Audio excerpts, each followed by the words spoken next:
खांसी के बेस्ट 11 घरेलू उपाय। शहद, नींबू और इलायची का मिश्रण लें। हल्का गुनगुना पानी पिएं। ठंडा पानी ना पिएं।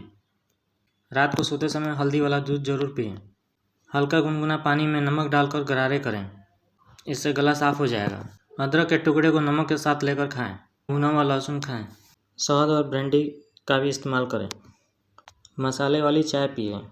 आंवला खाएं। आंवला में विटामिन सी प्रचुर मात्रा में होता है, जो कि एक एंटीऑक्सीडेंट का काम करता है और आपकी रोग प्रतिरोधक क्षमता को भी बढ़ाता है। अदरक और तुलसी का सेवन करें। काली मिर्च के पाउडर को देसी घी के साथ लें और हमें फॉलो करें इसी तरह के और वीडियोज़ के लिए।